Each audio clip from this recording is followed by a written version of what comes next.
I've been listening to Slipknot for about the past 20 years now, and I prefer the rawness of their self-titled and the commercialisation of Iowa, and I believe many think the same. However, if a band was to rest on their laurels, they'd be stale by now, and they'd never grow as people, musicians, and as a group.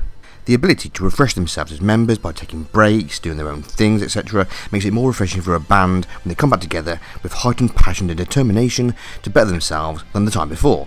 Otherwise, being together for more than 20 years probably would never happen. We Are Not Your Kind is the sixth studio album from a band which sticks to what it knows but also pushes the boundaries of what they can perform musically, vocally and from a technical standpoint.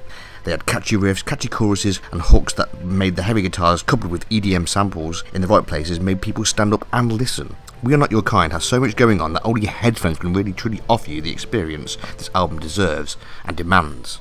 People will obviously compare the album to others, and rightly so. Every band is compared to their first, second, third album. Others can get slated for it, others may not. Slipknot know who they are and don't try and reinvent themselves from each album to another, but still manage to progress their music from one to the next, so that it's not the same songs repeated for the last 20 years. You can tell from the energy of every song that the band enjoyed making this album. There were about 18 songs maybe that they had to cut from the album. Shows how much creativity and desire they possessed during the creative process. Slipknot have done more than play to their strengths. They've expanded and taken the band in directions that they previously only ever hinted at. It's a cohesive piece and fueled with experimentation.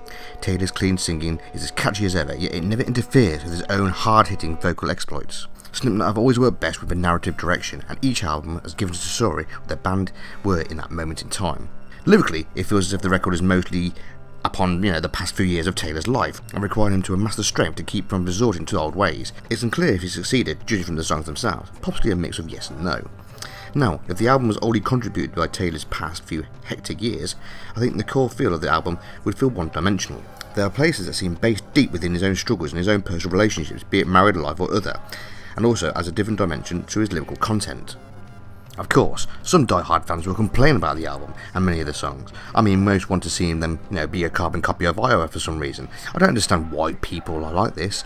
A band is meant to grow musically and technically since the 2001 album. At well over an hour in length, fans of all shapes and sizes will find plenty to like. The three short pieces of Insert Coin, Death Because of Death and What's Next introduce elements of strangeness that are filled with weird noises, unconventional techniques and dark samples that break up the frantic pace of the album. Death Because of Death is a collage of bleeps and blips with a kind of lumbering percussion. Insert Coin, comparing to a Pink Floyd throwback in essence with its buzzing of an alarm clock and layered keyboards and effects with Taylor's vocals of I'm counting all the killers while it eventually echoes away. Such songs as Birth of the Cruel has occasional Stone Sour-esque influences in its underlying belly.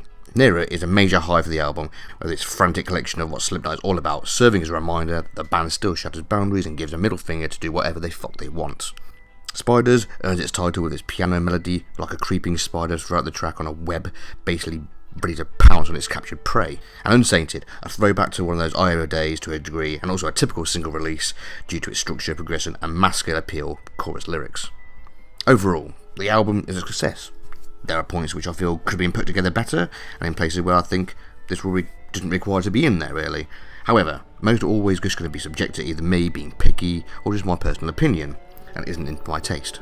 It's by far now my third favourite Slipknot album, as I said earlier, behind the self-titled Iowa. If you haven't decided to pick up the album yet, definitely give it a listen before if you're unsure, but I can safely say I don't think you'll be disappointed. Unless you're one of those, I don't like change, I want them to stick to 2001 for some reason. If you are one of those people, then you've likely complained about every Slipknot album since then.